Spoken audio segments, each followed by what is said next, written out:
Hello friends, आज हम बात करेंगे इंपॉर्टेंट टॉपिक के बारे में। समर सीजन हार्ट पेशेंट्स के लिए एक थोड़ा अनयूजुअल सीजन होता है, क्योंकि इस समय पेशेंट्स को फ्लूइड रिस्ट्रिक्शन करने बोला जाता है कि उनका हार्ट ऑलरेडी फेल होता है। गर्मी की वजह से, पसीने की वजह से बॉडी की फ्लूइड रिक्वायरमेंट्स बढ़ जाती है। कभी बीपी सडनली लो होने लगता है, कभी फ्लक्चुएट होने लगता है, कभी ज़्यादा पानी पी लेते तो सांस फूलने लग जाती है। तो इसको मैनेज कैसे करें, फ्लूइड इंटेक को एक्चुअली कैसे मैनेज करें गर्मी के टाइम पर, और क्या उतना ही स्ट्रिक्ट फ्लूइड रिस्ट्रिक्शन जो पूरे साल भर हम हार्ट फेलियर पेशेंट को बोलते हैं कि 1 लीटर पानी रखना है, वो समर के सीजन में मेंटेन करना पॉसिबल है? अगर करना है तो किस तरह से मैनेज करना है, आज उस चीज़ों को बात करेंगे। ये टॉपिक काफ़ी इंपॉर्टेंट और यूजफुल होगा, इसलिए रिक्वेस्ट करूँगा कि इसे एंड तक देखें। जो लोग हमारे चैनल पर नए हैं उन्हें रिक्वेस्ट करूँगा कि चैनल को सब्सक्राइब करके हमें इंस्पायर और मोटिवेट करें और वीडियोज़ को शेयर और लाइक करें। सबसे पहला इंपॉर्टेंट चीज़ है कि अपने हेल्थ केयर प्रोवाइडर से डिस्कस करिए कि आपको कितना फ्लूइड रिस्ट्रिक्शन रखने की ज़रूरत है। कई बार लोगों को लगता है जिनका पंप फंक्शन 45-50% है उनको फ्लूइड रिस्ट्रिक्शन करने को नहीं बोला जाता है, अनलेस उनको डायस्टोलिक हार्ट फेलियर हो। अगर आपको सांस फूल रही है, चलने में धड़कन बढ़ रही है, चलने में घबराहट हो रही है, इस तरह के अगर सिम्टम्स है और आपको हार्ट फेलियर के सिम्टम्स है, तो आपको फ्लूइड रिस्ट्रिक्शन रखना है। अगर हार्ट फेलियर के कोई सिम्टम्स नहीं है तो फ्लूइड रिस्ट्रिक्शन नहीं रखना है। इवन 30% भी अगर आपका इजेक्शन फ्रैक्शन हो तो भी आप ज़्यादा पानी ले सकते हो, यदि आपको अच्छा खासा चलने पर सांस नहीं फूल रही है। इसको आप टेस्ट कैसे कर सकते हो? घर पर भी सीढ़ियाँ चढ़ के देख सकते हो, 4-5 किलोमीटर वॉक करके देख सकते हो, ट्रेडमिल टेस्ट करके देख सकते हो। ट्रेडमिल टेस्ट एक साइंटिफिक तरीका है देखने के लिए कि आपका एफर्ट टॉलरेंस कितना है। मान लीजिए आप ट्रेडमिल में 8 या 9 मिनट से ऊपर अगर चल पा रहे हो और आपकी उतनी ज़्यादा सांस नहीं फूल रही है, हाल बेहाल नहीं हो रहा, तो उसका मतलब मान के चलिए कि आपकी ओवरऑल एफर्ट टॉलरेंस अच्छी है, आप ओवर हार्ट फेलियर में नहीं हो। तो वैसे केस में उतना फ्लूइड रिस्ट्रिक्शन रखने की ज़रूरत नहीं है। वहाँ आप अगर बहुत ख़राब भी पंप फंक्शन हो और 30-35% भी पंप फंक्शन हो तो भी आप 1 लीटर से ज़्यादा फ्लूइड ले सकते हैं, 1.5-2 लीटर तक भी आराम से फ्लूइड ले सकते हैं, और अगर प्यास ज़्यादा लगे तो और ज़्यादा भी ले सकते हैं। पर अगर आपको हार्ट फेलियर है और पंप फंक्शन कम है, आपकी शारीरिक क्षमता बहुत कम है, ज़रा भी चलने में सांस फूल जाती है, तो फिर आपको फ्लूइड रिस्ट्रिक्शन मेंटेन करना पड़ेगा, नहीं तो सांस ज़्यादा फूलेगी। तो गर्मी में करें क्या? गर्मी में क्योंकि पसीना ज़्यादा आ रहा है और उसमें आपको स्किन से भी वाटर लॉस बहुत ज़्यादा हो रहा है, तो आपको ज़्यादा तरस लग रही है, नहीं पानी पीते हो तो बॉडी डिहाइड्रेट हो जाती है। तो आप एक स्ट्रैटेजी मेंटेन कर सकते हो कि नॉर्मल टाइम से आप 200 से 500 ml एक्स्ट्रा पानी ले सकते हो। मान लीजिए नॉर्मली आपको 1 लीटर बोला गया है तो आप 1200 से 1500 मेंटेन कर लीजिए। जिनको ज़्यादा सिम्टम्स है, ज़्यादा ब्रेथलेसनेस है, वो 200-300 बढ़ाएं। जो कंपेरेटिवली स्टेबल है वो और ज़्यादा पानी भी ले सकते हैं, 500 ले लीजिए। पर कंपेरेटिवली आपको ये देखना पड़ेगा कि जब कभी भी आपको सांस फूल रही है तो इसका मतलब बॉडी में पानी ज़्यादा हो गया, तो आपको पानी कट डाउन करना पड़ेगा। पाँव में पानी भरना चालू हो गया, पेट में पानी भरना चालू हो गया, भूख कम लगना चालू हो गई और आपको सांस फूलना चालू हो गई, ये सब साइंस है कि पानी ज़्यादा हो गया है, तो आपको पानी कम लेना पड़ेगा। और अगर वहीं पे बॉडी को बीपी आपका कम हो रहा है, बॉडी ठंडी पड़ रही है, चक्कर आ रहे हैं, कमज़ोरी हो रही है, खासकर बैठे से उठने में चक्कर आ रहे हैं, रात को बहुत ज़्यादा सोने का मन कर रहा है, उठने की इच्छा ही नहीं हो रही, इतनी ज़्यादा कमज़ोरी हो रही है, तो ये सब साइंस थोड़े डिहाइड्रेशन के हो सकते हैं। हालांकि हर साइन डिहाइड्रेशन के लिए स्पेसिफिक नहीं है, पर ऐसे केस में आपको थोड़ा पानी और नमक बढ़ा देना चाहिए, क्योंकि इसका मतलब आप कुछ ज़्यादा ही स्ट्रिक्ट फ्लूइड रिस्ट्रिक्शन कर रहे हो।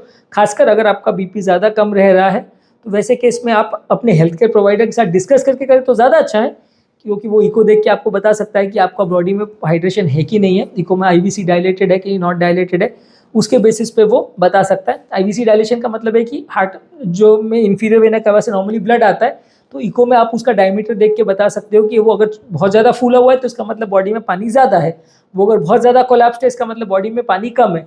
तो इस वे में डॉक्टर आपको बेटर गाइड कर सकता है कि जो आपको कमज़ोरी चक्कर वगैरह हो रही है वो हाइड्रेशन की वजह से या डिहाइड्रेशन की वजह से हो रही है या किसी और कारण की वजह से हो रही है, तो आपको डॉक्टर बेटर वे में गाइड कर सकता है। तो उस हिसाब से आपका थोड़ा फ्लूइड इंटेक आप बढ़ा सकते हो, नॉर्मल के हिसाब से डॉक्टर के साथ डिस्कस करके करें तो ज़्यादा अच्छा है। फिर भी लेकिन अगर नहीं भी करें तो थोड़ा अगर आप 200-300 ml या 500 ml तक भी बढ़ा लें तो चलेगा। हाइड्रेशन को प्रॉपर वे में मेंटेन करें, खासकर अगर आपका पंप फंक्शन अच्छा है तो डेफिनेटली आपको आपका हाइड्रेशन प्रॉपर मेंटेन करना है। अगर आपको सांस फूलने का तकलीफ नहीं है तो आप जितना व्यक्ति नॉर्मल पानी पीता है उस हिसाब से आप ले सकते हो। 2.5-3 लीटर 4 लीटर भी अगर आपको पानी लेना है तो आप ले सकते हो। दिन भर भी थोड़ा थोड़ा पानी पीना है तो पी सकते हो। हार्ट फेलियर नहीं है और सांस नहीं फूल रही है तो कोई रिस्ट्रिक्शन आपको बिल्कुल नहीं करना है। जिन लोग का इजेक्शन फ्रैक्शन 35 या 40% से ऊपर है और अगर वो ट्रेडमिल पे 8 से 10 मिनट से ज़्यादा चल पाते हैं और 2-3 सीढ़ी भी चल लेते हैं बिना सांस फूले, 2-3 किलोमीटर चल लेते हैं बिना सांस फूले तेज़ी से, तो वैसे लोग को उतना फ्लूइड रिस्ट्रिक्शन करने की ज़रूरत नहीं है। वैसे लोग अपना नॉर्मल पानी पी सकते हैं। बहुत ज़्यादा लो पंप फंक्शन वाले को डॉक्टर के साथ डिस्कस करके मैनेज करें तो ज़्यादा अच्छा है।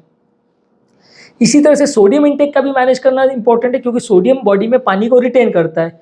बहुत ज़्यादा आप सोडियम लोगे तो पानी भर जाएगा, तो आपको सांस ज़्यादा फूलेगी। तो अगर मान लीजिए आपका बीपी कम जा रहा है और आपको चक्कर आ रहे हैं, कमजोरी हो रही है, तो आप नमक ज़्यादा ले लीजिए, तो उससे आपका बीपी मेंटेन हो जाएगा। अगर आपको सांस फूल रही है, पाँव में सूजन आ रही है, पेट में पानी भर रहा है, भूख कम लग रही है, ये सारे फीचर्स हो रहे हैं, रात को सोने में सांस फूल रही है, तो इसका मतलब बॉडी में पानी ज़्यादा हो गया है। खासकर अगर ब्लड प्रेशर हायर साइड पे तो वैसे लोग को नमक कम रखना है। समर सीजन में एक इंपॉर्टेंट फैक्टर होता है कि थोड़ा बहुत एक्स्ट्रा पानी लॉस होता है समर में, तो आपको थोड़ा सा एक्स्ट्रा पानी उसमें या एक्स्ट्रा नमक आप ले लेंगे तो अच्छा रहेगा। जो भी फ्रूट्स है जिसमें अगर पानी ज़्यादा है उसका भी थोड़ा ध्यान रखिए, जैसे कि तरबूज है, खीरा है, कुछ सूप्स वगैरह, इसमें भी पानी ज़्यादा होता है, तो इसके भी वजह से ओवर हाइड्रेशन हो सकता है।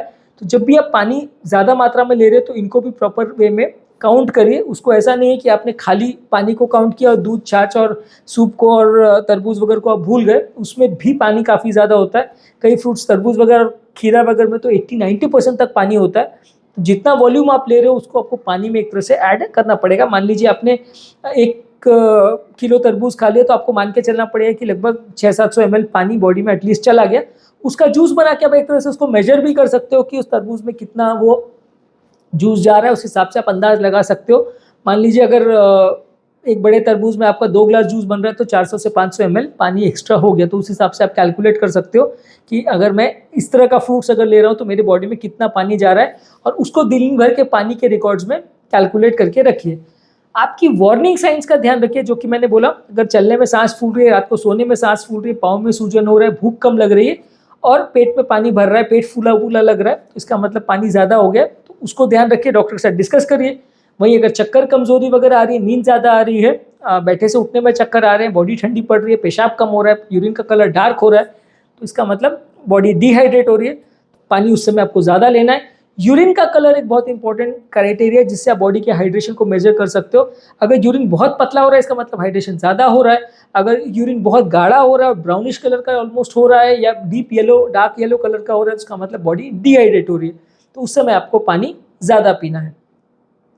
नेक्स्ट इंपॉर्टेंट चीज़ है कि सन का एक्सेसिव एक्सपोजर आप अवॉइड कीजिए, क्योंकि हार्ट फेलियर पेशेंट्स का बॉडी फिर सडनली अगर हीट लॉस हो जाएगा, सडनली अगर पानी लॉस हो जाएगा, इलेक्ट्रोलाइट लॉस हो जाएगा, तो उनके लिए डेंजरस है। तो बहुत एक्सेसिव सन एक्सपोजर को अवॉइड कीजिए, ये हार्ट फेलियर के पेशेंट्स के लिए और हार्ट पेशेंट्स के लिए खराब है, खासकर जिनको बहुत सीवियर फ्लूइड रिस्ट्रिक्शन पर रखा है उनके लिए। जब भी आप बाहर जाएँ तो या तो दोपहर के टाइम बाहर ही ना जाएँ, सुबह और शाम के टाइम ही आपकी एक्टिविटीज़ को प्लान करें तो ज़्यादा अच्छा है। फिर भी अगर आप बाहर जा रहे हैं तो वहाँ पे आप सनस्क्रीन वगैरह यूज़ करके धूप से अपने आप को बचाएं, छाता वगैरह यूज़ करें, हैट यूज़ करें, कैप यूज़ करें, वाइड रिम का हैट यूज़ करें जिससे चेहरे पर भी गर्मी ना पड़े, और लाइट कपड़े पहने, हल्के कपड़े पहने, और ब्रीदिंग जिसमें पॉसिबल हो वैसे टाइप के कपड़े पहने, मतलब जिसमें एयर सर्कुलेशन प्रॉपर मेंटेन रहता है वैसे कपड़े पहने तो आपके लिए ज़्यादा हेल्दी रहेगा। आप उसकी वजह से आपको कंपेरेटिवली सनस्ट्रोक का चांस कम हो। नेक्स्ट इंपॉर्टेंट टिप है कि डेली बॉडी वेट मेजर करिए। कई बार बॉडी में ज़्यादा पानी अगर भर जाता है तो बॉडी का वेट बढ़ने लगता है। अगर बिना कारण के सडनली आपका बॉडी वेट बढ़ रहा है, 2-3 किलो अगर बढ़ गया, तो इसका मतलब बॉडी में पानी भर रहा है, तो फिर उस समय आपको डॉक्टर को दिखाने की ज़रूरत है। उस समय आपको फ्लूइड कट डाउन करने की ज़रूरत है और पेशाब बढ़ाने वाली दवाई देनी पड़ेगी, नहीं तो हार्ट फेलियर में सिम्टम्स बढ़ जाएंगे, भर्ती वर्ती करने की ज़रूरत पड़ सकती है। तो बॉडी वेट को डेली मॉनिटर करें। जिनको सीवियर हार्ट फेलियर है उनके लिए एप्लीकेबल है। जिनका बॉडी वेट अगर स्टेबल रह रहा है तो ऐसा ज़रूरी नहीं कि सबका फ्लूइड लेवल्स नॉर्मल है, और भी बहुत सारे साइंस होते हैं। लेकिन अगर आपका पंप फंक्शन बहुत ज़्यादा लो है और 25-30% से आपका पंप फंक्शन कम है, तो वहाँ पे पानी भरने का बॉडी में आशंका ज़्यादा रहता है, तो आपको उस समय अपने आप को ज़्यादा मॉनिटर करने की ज़रूरत है। डेली अपना बॉडी वेट चेक करिए। नेक्स्ट है कि फिजिकल एक्टिविटीज़ भी जो कर रहे हैं वो ओवर विग्रस या ओवर एंथुजियास्टिक नहीं होना चाहिए। बहुत अग्रेसिव फिजिकल एक्टिविटी में मत पड़िए, नहीं तो बॉडी उसको नहीं झेल पाएगी। तो थोड़ा सा मैनेज करके चले तो अच्छा है। बहुत ज़्यादा अग्रेसिव अगर आप फिजिकल एक्टिविटी करते हो तो पानी ज़्यादा निकल सकता है, बॉडी ज़्यादा थक सकती है, डिहाइड्रेशन और सनस्ट्रोक के चांसेस ज़्यादा हो सकते हैं, जो कि हार्ट फेलियर के लिए डेंजरस होगा। तो उसको प्रॉपरली फॉलो करेंगे तो अच्छा है। नेक्स्ट है कि समर सीजन में आपका यूरिन बढ़ाने वाली दवाओं का आप डोजेज कम करवा सकते हैं आपके डॉक्टर से बात करके। अगर आपकी बॉडी में बार बार डिहाइड्रेशन के साइंस आ रहे हैं, जो कि मैंने ऑलरेडी डिस्कस किया, चक्कर आ रही, कमजोरी आ रही है, तो समर आने से पहले आपके डॉक्टर से डिस्कस कीजिए कि सर समर आ रहा है, मैं इसमें क्या करूँ, क्या मैं पानी ज़्यादा बढ़ा दूँ या पेशाब बढ़ाने वाली दवाओं का डोज कम करवा दूँ। तो उस हिसाब से आप मैनेज कर सकते हैं, डॉक्टर के साथ डिस्कस करके उनका डोजेज को कम करवा सकते हैं। और बाकी मेडिसिन का भी किस हिसाब से डोजेज को मैनेज करना है वो आप डॉक्टर के साथ डिस्कस कर सकते हो। जैसे मेनली तो खासकर समर में डाययूरेटिक का ही ध्यान रखने की ज़रूरत है, बाकी मेडिसिन का डोज लगभग वैसे ही आप लेते रहे तो चलेगा। कभी कभार बीपी थोड़ा लो हो सकता है समर के टाइम पे, तो उस हिसाब से आपको थोड़ा ध्यान रखने की ज़रूरत है, और बीपी के मेडिसिन पे अगर बीपी लो हो रहा है तो लो कर सकते हैं। अगर कुछ भी आपको अनयूजुअल लग रहा है, बहुत ज़्यादा कंसर्न्स हो रहे हैं या बहुत ज़्यादा प्रॉब्लम्स हो रही है, तो प्रोफेशनल हेल्थ केयर प्रैक्टिशनर या डॉक्टर के साथ या कार्डियोलॉजिस्ट के साथ या आपके प्रॉपर डाइटिशियन के साथ डिस्कस करिए। प्रॉपर डाइटिशियन की केयर में आप जाएंगे तो थोड़ा ज़्यादा आपको अच्छे तरह से गाइड कर पाएंगे। पर डाइटिशियन से मेरा ये मतलब नहीं है कि कोई भी रूटीन डाइटिशियन, जो लोग हार्ट के पेशेंट्स को रेगुलरली डील करते हैं और अच्छी डाइट थेरेपी वगैरह बताते हैं, उनके आप संपर्क में रहेंगे तो आपको बेटर वे में वो गाइड कर पाएंगे कि किस तरह से आपको आपका डाइट को मैनेज करना है और पानी को कैसे मैनेज करना है, वो आपको थोड़ा गाइड करेंगे। फ्लूइड मैनेजमेंट के बारे में ऑलरेडी हमने डिटेल वीडियोस किए जो कि आप मेरे चैनल पर देख सकते हैं। फ्लूइड कैसे मैनेज करें उसके टिप्स आपको मिल जाएंगे हार्ट फेलियर में। और हार्ट फेलियर पेशेंट्स या हार्ट पेशेंट समर में या सनस्ट्रोक में अपने आप को कैसे बचाए, उस बारे में भी हमने डिटेल वीडियोस की, वो भी आप मेरे चैनल पर देख सकते हैं। लिंक मैं आई बटन में छोड़ दे रहा हूँ। नेक्स्ट है कि आपका इलेक्ट्रोलाइट बैलेंस को मॉनिटर करिए। समर में कई बार प्रॉब्लम ये होता है कि आपका सोडियम पोटेशियम क्लोराइड का बैलेंस कई बार बहुत जल्दी चेंज हो जाता है। ज़रा भी बॉडी डिहाइड्रेट हो जाती है तो नमक उससे कम ज़्यादा हो जाता है। कई बार नमक ज़्यादा होता है, कभी कम होता है, कभी सोडियम वेरी होता है, कभी पोटेशियम। तो महीने में एक आध बार एटलीस्ट आपका फ्लूइड लेवल और आपका इलेक्ट्रोलाइट लेवल एटलीस्ट चेक करिए, क्योंकि कई बार इसका वेरिएशन समर में ज़्यादा होता है। नॉर्मल इलेक्ट्रोलाइट रिच वाटर अगर आप लेते हो तो उससे आपका हाइड्रेशन भी मेंटेन रहता है और आपका बॉडी में जो इलेक्ट्रोलाइट बैलेंस है वो भी प्रॉपर मेंटेन रहता है, तो उसको भी आप प्रॉपर ध्यान रखिए। कुछ फल है जैसे बनाना यानी केला, ऑरेंजेस है, हरी साग सब्जी और लो फैट डेयरी प्रोडक्ट्स है, ये इलेक्ट्रोलाइट रिच फूड प्रोडक्ट्स है, तो इनको आप ज़्यादा मात्रा में लोगे तो आपका इलेक्ट्रोलाइट सप्लीमेंटेशन का काम करेगा और बॉडी को डिहाइड्रेट नहीं होने देगा, बॉडी को इलेक्ट्रोलाइट डिप्लीशन नहीं होने देगा।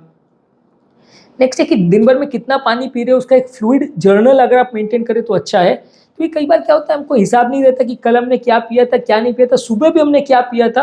खासकर उम्रदराज पेशेंट में लोग अंदाज ही रखते हैं कि लगभग इतना हो जाता होगा, पर आप अगर प्रॉपर फ्लूइड डायरी मेंटेन करें तो उसमें आप जॉट डाउन कर सकते हैं कि क्या क्या आपने सुबह से पिया, कितने बार चाय पी, कितने कप आपने दूध पिया, कितने कप आपने जूस पिया, कौन सा सूप पिया, सूप कितने वॉल्यूम का था। तो आप फ्लूइड बैलेंस को बहुत ज़्यादा अच्छी तरह से मैनेज और मेंटेन कर पाओगे और उसमें गलती होने का चांस कंपैरेटिवली कम रहेगा। वहीं अगर आप इसको बिना ध्यान दिए लापरवाही मेंटेन करोगे, कुछ भी आपको याद नहीं रहेगा, तो प्रॉब्लम्स होने का चांस ज़्यादा है। फ्लूइड बैलेंस में मेंटेन करने में कंफ्यूजन होने का चांस ज़्यादा है। नेक्स्ट है कि अल्कोहल और कैफीन को भी कंट्रोल रखिए। ये दोनों ही चीज़ें थोड़ा यूरिन बढ़ाने का काम करती है। एक तरफ तो ये है कि आप इनको ज़्यादा लोगे, कैफिनेटेड ड्रिंक्स लोगे और अल्कोहल लोगे तो आप उसको पानी में काउंट करोगे कि मैंने 200 ml अल्कोहल ले लिया, 200 ml चाय ले लिया तो काउंट हो गया। लेकिन ये दोनों ही चीज़ पेशाब ज़्यादा बढ़ाती हैं, तो आपका एक तरह से बॉडी को डिहाइड्रेशन भी कर सकती है। तो उनको कैसे मैनेज करना है वो आपको थोड़ा देख के मैनेज करना पड़ेगा। कई बार क्या होता है कि आप ज़्यादा मात्रा में अल्कोहल ले लेते हो, आपको लगता है कि आपने 400-500 ml अल्कोहल ले लिया तो आपका पानी अंदर चला गया, पर यूरिन ज़्यादा होने की वजह से बीपी ड्रॉप भी हो सकता है। तो जहाँ तक पॉसिबल इनको अवॉइड ही करिए। पर अगर आप ले भी रहे हो तो फ्लूइड बैलेंस को कैसे मैनेज करना है वो थोड़ा सा ट्रिकी बिजनेस हो जाता है, क्योंकि एग्जैक्टली क्वांटिफाई कर पाना भी मुश्किल है कि कितना यूरिन एक्सर ये बनाएंगे, तो इसलिए थोड़ा सा मैनेज करना ट्रिकी रहता है इनको। नेक्स्ट है कि फ्लूइड लॉस बहुत ज़्यादा नहीं, उसका ध्यान रखिए। बहुत ज़्यादा ऐसे एनवायरनमेंट में ना जाइए जहाँ पे बहुत ज़्यादा आपका पानी या बहुत ज़्यादा पसीना निकल रहा हो, वैसे एनवायरनमेंट में जाना थोड़ा अवॉइड कीजिए। धूप में बहुत ज़्यादा मत निकलिए। जहाँ तक पॉसिबल है बहुत ज़्यादा सीवियर जहाँ हीट है, बहुत ज़्यादा पसीना वहाँ पे आ रहा है, हाई ह्यूमिड कंडीशन में बाहर मत ही निकलिए तो ज़्यादा अच्छा है। हार्ट पेशेंट्स के लिए अच्छा नहीं है। अगर एक बार भी सनस्ट्रोक या ऐसा कुछ हो गया तो उसको मैनेज करना बहुत ज़्यादा मुश्किल हो जाएगा। तो इस तरह के एनवायरनमेंट में आप ज़्यादातर बाहर ना निकलें, और निकले तो भी बहुत प्रोटेक्शन के साथ निकले तो ज़्यादा अच्छा है, नहीं तो कई बार रिस्की हो सकता है। प्रेफरेबली आपको जो भी एक्टिविटीज़ करनी हो सुबह और शाम को प्लान आउट कर लीजिए। दोपहर के टाइम अपने घर पे एयर कंडीशन एनवायरनमेंट में ही रहें तो ऑब्वियसली अच्छा है। ऑब्वियसली देखिए ये सारी चीज़ों में लोगों का अगला कंसर्न ये आएगा कि साहब इतना दिन भर एसी अफोर्ड करना मुश्किल है, दिन भर एसी कहाँ से चलाएंगे, मेडिसिन मैनेज करना ही मुश्किल होता है। पर ये स्टैंडर्ड चीज़ें आप जितना कर सको उतना करिए। अगर एसी आप अफोर्ड नहीं कर सकते तो कूलर्स ट्राई करिए, कूलर्स भी नहीं कर सकते तो पंखा करिए। पंखे बॉडी को आप बार बार शावर करके भी ठंडा कर सकते हो, बार बार ठंडे पानी से स्नान करके भी आप कर सकते हो, बॉडी को ठंडा कर सकते हो, तो वैसा भी आप मैनेज कर सकते हो। इसमें ऐसा ज़रूरी नहीं है कि आप एसी ही यूज़ करो, पर अगर करो तो वो बेस्ट है। डेफिनेटली आपका बॉडी टेम्परेचर मेंटेन रहेगा और बहुत ज़्यादा फ्लूइड वेरिएशंस या बहुत ज़्यादा टेम्परेचर वेरिएशंस बॉडी में उतने ज़्यादा नहीं होंगे। नेक्स्ट है कि ठंडे पानी की एक्टिविटीज़ करिए। बार बार आप स्नान भी कर सकते हैं, स्विमिंग के लिए भी जा सकते हैं, वाटर एरोबिक्स कर सकते हैं। ये बॉडी को एक्सरसाइज भी प्रोवाइड करती है और बॉडी टेम्परेचर को भी मेंटेन करने में मदद करती है। तो इस तरह की एक्टिविटीज़ अगर आप करते हो तो समर सीजन में आपके फ्लूइड बैलेंस को मेंटेन करने में मदद करता है हार्ट फेलियर पेशेंट्स में। नेक्स्ट इंपॉर्टेंट चीज़ है कि आपके फैमिली और केयर गिवर्स को भी प्रॉपरली एजुकेटेड होना चाहिए, क्योंकि इसमें कई बार क्या होता है कि ना पेशेंट को कुछ पता रहता है, ना उसके केयर प्रोवाइडर्स को पता रहता, डॉक्टर्स उतना टाइम दे नहीं पाते हैं, तो इस वजह से पेशेंट्स को कुछ भी आइडिया नहीं रहता कि उनको अपना फ्लूइड बैलेंस कैसे मैनेज करना है, अपनी लाइफ को कैसे मैनेज करना है, अपनी हेल्थ को कैसे मैनेज करना है, क्या चीज़ें अच्छी है, क्या चीज़ें बुरी है। उस चीज़ों के बारे में सब लोग अगर एजुकेटेड रहेंगे तो पेशेंट को मैनेज करना या उसकी केयर प्रोवाइड करना काफ़ी फ़ायदा होगा। उसमें काफ़ी स्टडीज़ ने ऐसा शो किया है कि जहाँ पेशेंट और उसके केयर गिवर्स को प्रॉपर एजुकेशन अगर मिलती है बीमारी को मैनेज करने के बारे में, तो वो अपने पेशेंट का ज़्यादा अच्छा ध्यान रख पाते हैं और पेशेंट का सर्वाइवल भी काफ़ी अच्छा इंप्रूव होता है उन लोगों के कंपैरिजन में जहाँ आप उतना ध्यान नहीं रखते हो, जहाँ पेशेंट भी अनएजुकेटेड होता है, रिलेटिव्स भी अनएजुकेटेड होते हैं या ऐसे होते हैं जिनको कोई मतलब नहीं है। तो वहाँ पेशेंट की कंडीशन ज़्यादा जल्दी बिगड़ती है और वहाँ लॉन्ग टर्म प्रॉब्लम्स ज़्यादा होती हैं। जहाँ तक पॉसिबल है समर के टाइम में बहुत ज़्यादा बाहर जाना अवॉइड करिए, ठंडे इन्वायरमेंट में ही ज़्यादा रहिए और एवरेज रूम टेम्परेचर 20 to 24 के बीच में मेंटेन करिए। बहुत ठंडा नहीं, बहुत गर्म नहीं, वैसे इन्वायरमेंट में रहिए। और कुछ भी अगर प्रॉब्लम हो और जहाँ आपको ऐसा लग रहा है कि कोई इशू है जिसको आप समझ नहीं पा रहे हो या आपकी हेल्थ बिगड़ रही है कोई भी कारण से, चाहे कोई दवा का रिएक्शन हो रहा है या स्किन का रिएक्शन हो रहा है या फ्लूइड बैलेंस मेंटेन नहीं हो रहा, बीपी मेंटेन नहीं हो रहा, तो वहाँ आपके डॉक्टर के साथ डिस्कस करिए और वो आपकी मेडिसिन को फाइन ट्यून करेंगे। एक दो बार चक्कर अगर एक्स्ट्रा लग भी जाए डॉक्टर के यहाँ तो डोंट माइंड, लेकिन उसको आपको मैनेज करने में ज़्यादा ईजी रहेगा। लॉन्ग टर्म प्रॉब्लम्स होने का चांस कंपेरेटिवली कम रहेगा। यदि आप लापरवाही करोगे तो प्रॉब्लम्स होने का चांस थोड़ा बढ़ जाएगा। तो आज के टॉपिक में हमने बात करी हार्ट फेलियर के पेशेंट्स को फ्लूइड बैलेंस करने के लिए या समर सीजन में पानी को कैसे मैनेज करें, उस बारे में हमने डिस्कस करने का प्रयास किया कि समर सीजन में उनको क्या करने की ज़रूरत है ताकि बॉडी का फ्लूइड बैलेंस प्रॉपर मेंटेन रहे और बॉडी बहुत ज़्यादा डिहाइड्रेट ना हो। जो लोग हमारे चैनल पर नए हैं उन्हें रिक्वेस्ट करूँगा कि चैनल को सब्सक्राइब करके हमें इंस्पायर और मोटिवेट करें। जो लोग हमारे चैनल में समर सीजन के रिगार्ड्स में वीडियोज़ देखना चाहते हैं तो समर सीजन में प्रिकॉशंस और सनस्ट्रोक के हमने वीडियोज़ किए हैं। और हार्ट पेशेंट को विंटर सीजन में क्या चीज़ों का ध्यान रखने की ज़रूरत है, हार्ट पेशेंट को फ्लूइड रिस्ट्रिक्शन के संबंधित क्या चीज़ों का ध्यान रखने की ज़रूरत है, इन सारी चीज़ों पर हमने वीडियो किए हैं। तो आप वो उनका लिंक हमारे आई बटन पे मैं छोड़ दे रहा हूँ, तो आप उसको देख सकते हैं। डिस्क्रिप्शन बॉक्स में भी इनका लिंक मैं छोड़ दे रहा हूँ, तो आप उन्हें डेफिनेटली चेकआउट करें। Thank you.